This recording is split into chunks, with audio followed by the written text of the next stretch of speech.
Hello, America. More than 5 years ago, I started warning Americans about the unsustainable path that our government was leading us down under George W. Bush. Again, I told you 3 years ago, and every economic expert laughed me off.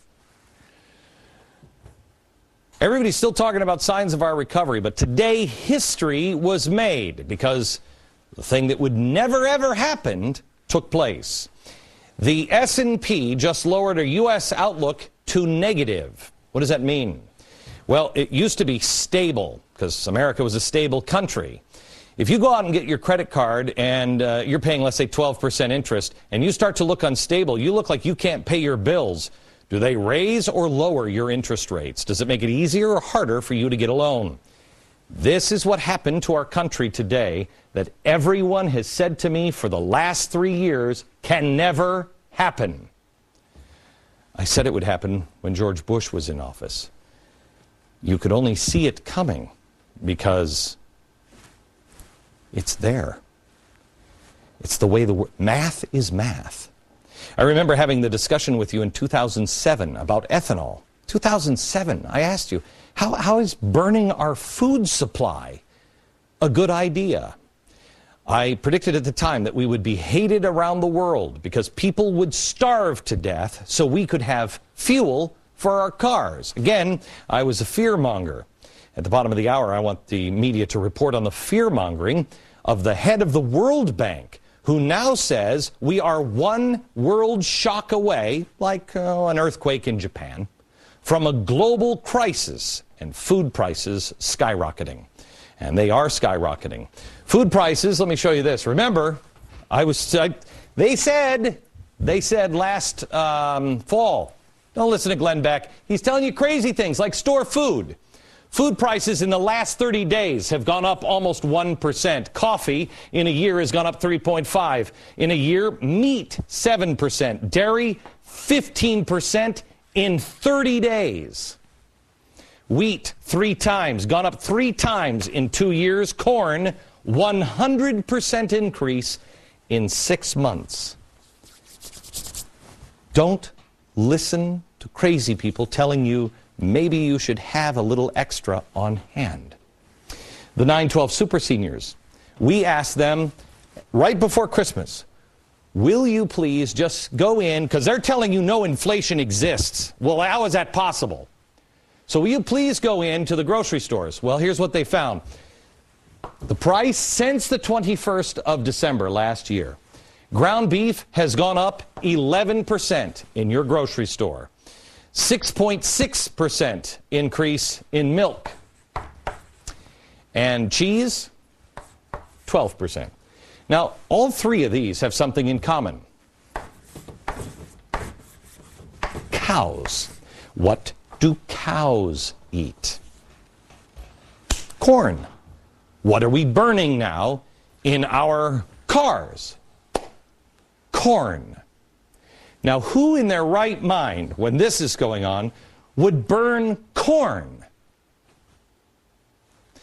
But yet, when you ask the soundness of drilling, and the drilling moratorium in the Gulf, and the president's policies making it more and more difficult for oil companies to resume drilling, anyone in favor of drilling vilified for agreeing with the evil profiteers of big oil. Since it's tax day, let's just look at the evil profiteers, shall we?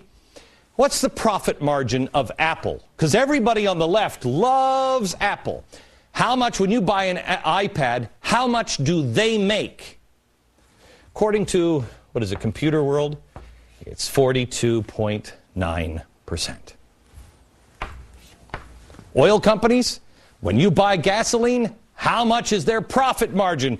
Apple has got to be less evil. What is it, 80%? 90% profit margin? No.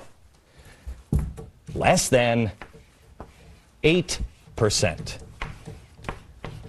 So how come we're not taxing Apple? Why are we vilifying Apple instead? Because this doesn't fit their agenda. Now, Middle East is on fire, right? Who would have seen that coming? Oil prices skyrocketing.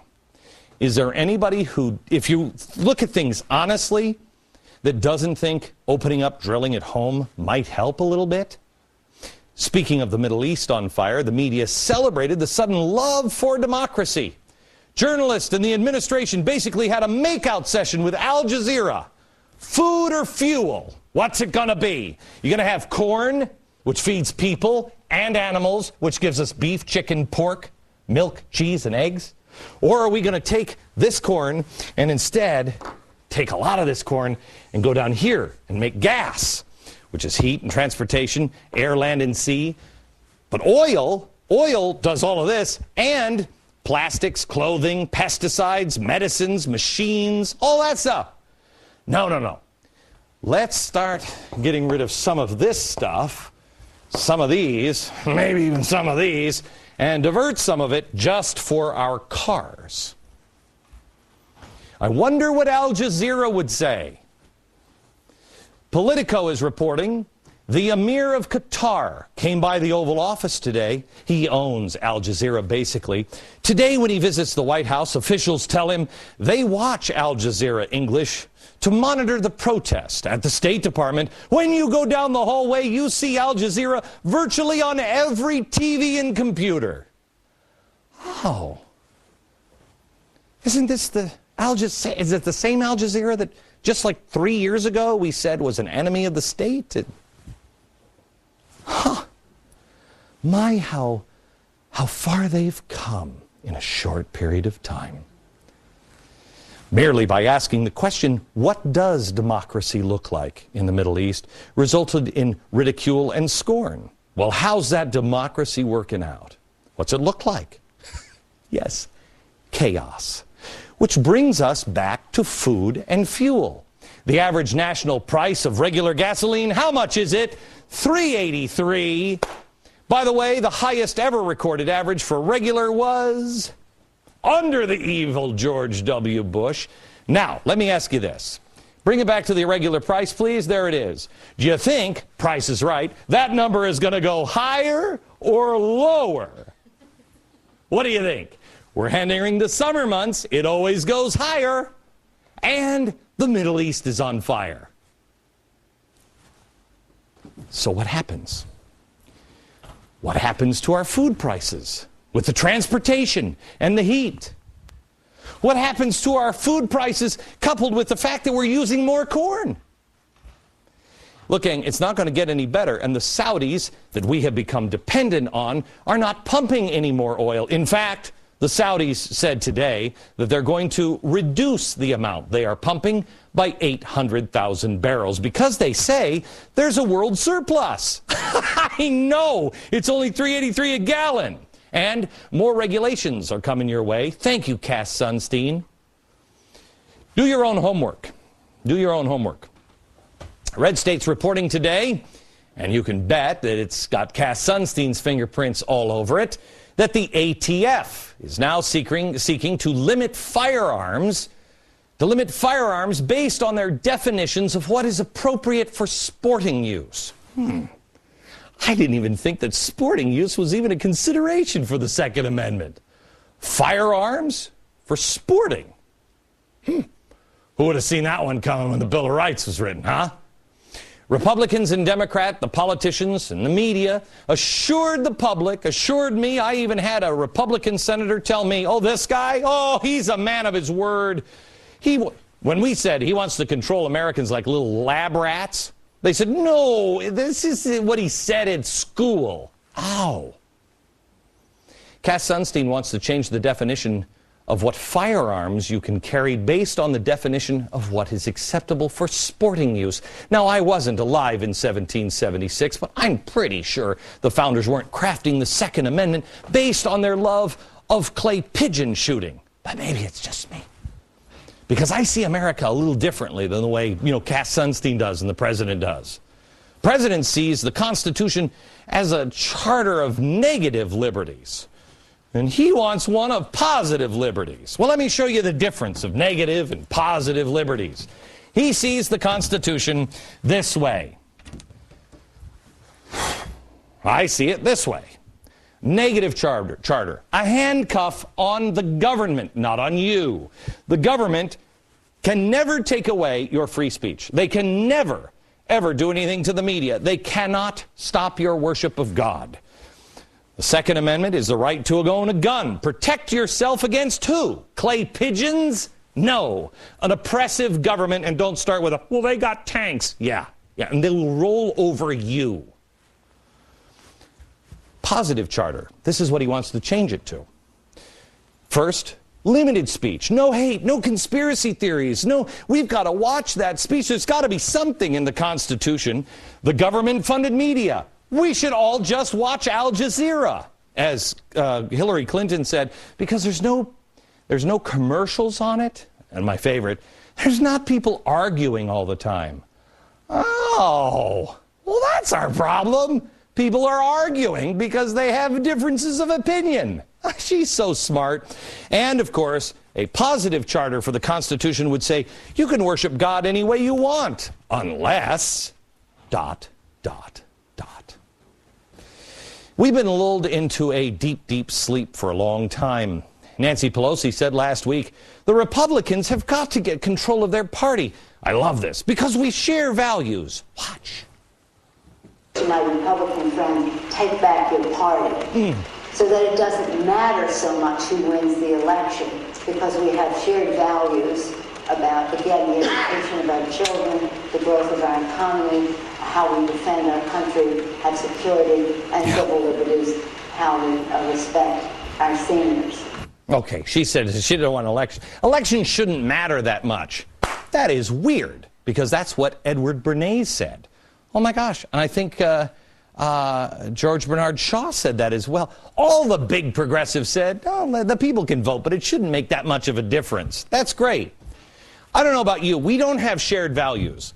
If you see the Constitution as a positive charter, I don't have anything in common with you. I'm sorry. I see it this way. Now, we can still love each other, but Hillary Clinton will cry, because then there'll be people who are disagreeing on television, and then they'll have to break for a commercial. When Nancy Pelosi cried on television, she cried over rhetoric. You remember? I've seen this kind of stuff before, and it scares me. What she was talking about were the 1960s, the rhetoric of the left. It ended in horror shows, as it always does. Jim Jones drinking Kool-Aid. Remember that one? Oh, yeah, that worked out well. He was a communist, did you know that? The shooting of Harvey Milk. Yeah. He was shot by a Democrat. Did you know that? So, yes, Nancy has seen it before. But if she's so sincere, well, where is she now? Where are the others that were so sincere about Gabrielle Giffords? Why aren't they talking about what happened this weekend? Well, I'll tell you why. Because the government and much of the media has the same. They have the shared values, you see. Where is NBC and CBS and CNN? On the thugs all across the country just this weekend. It wasn't too long ago that none of us believed the things that we do now. I remember holding up this book on television. This is from the July 1st, 2009. People called me crazy. I said at the time, this book is about the coming insurrection, and it would happen in Europe. And it did, and the unrest continues there. I said that it would happen in the Middle East, and it did, and the unrest continues there. I said that it would happen in America, and it did, and the unrest is only getting started. Since we last met, 10 days ago? Here is what has happened. Leftists were out in protest over the weekend in Madison, Wisconsin. The AFL-CIO union thugs actually booed the playing of the national anthem. Here it is.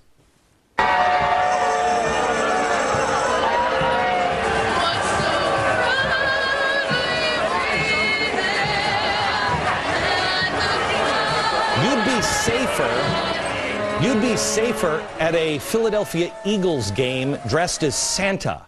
At the very same event, a 14-year-old girl, 14 years old, giving a speech when union thugs started saying things like this.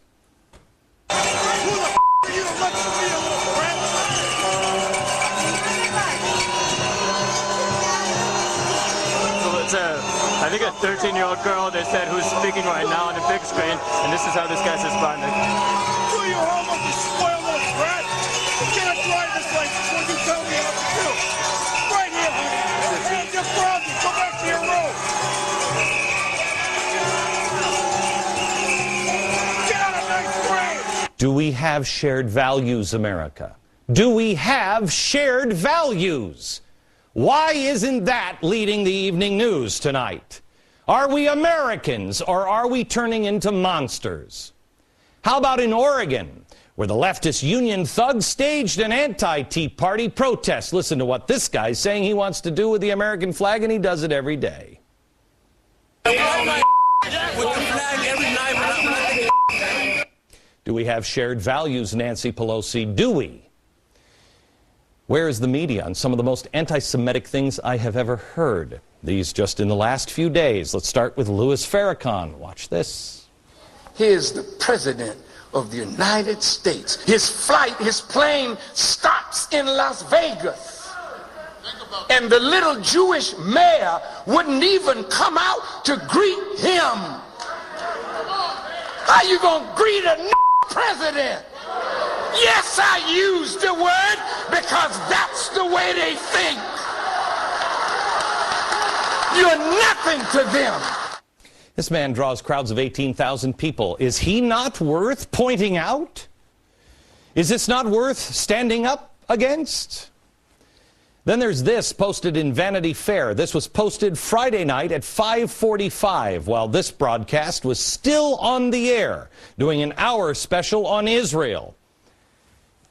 Vanity Fair wrote, his guests are Pastor John Hagee, the portly apocalypto preacher man, Dory Gold, the ambassador to the United States from Israel, Dory Gold, notable Israeli bore, and an American rabbi whose name I'll jot down the moment he says something interesting. It was hatred. But I don't think it should be banned. I think it should just be pointed out. And I'm wondering if the gaggle of George Soros groups are going to line up to take out attack ads on the gentleman that wrote it. Again, just recapping the things that have happened since we last met. Bill Ayers did an interview, which in it he again clearly states he does not regret bombing the Pentagon and other government targets. Here he is.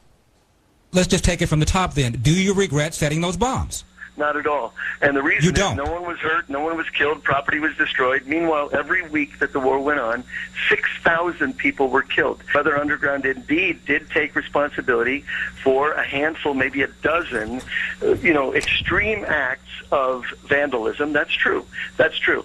And so compared to what was going on every day in Vietnam, including the illegal bombing of cities, which John McCain took part in, and he is, of course, a war criminal. Okay. Extreme acts of vandalism. He's defining a 1970 pipe bomb in San Francisco, attributed to the group killing one police officer and severely hurting another. That's just an extreme act of vandalism.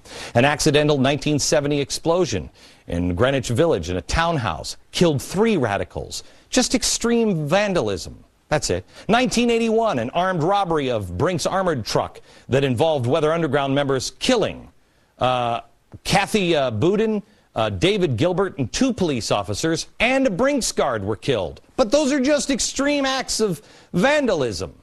It was the war, in 1981. This man currently writes books for your children. He's teaching, or was teaching, at a college. Now he's working on the anti-Israeli flotilla. And you tell me that I'm just talking to a boring rabbi and a known Israeli bore about Israel being set up. Well, let me ask you, Nancy, do we have shared values? Do we have shared values? I don't think so anymore. More in a second.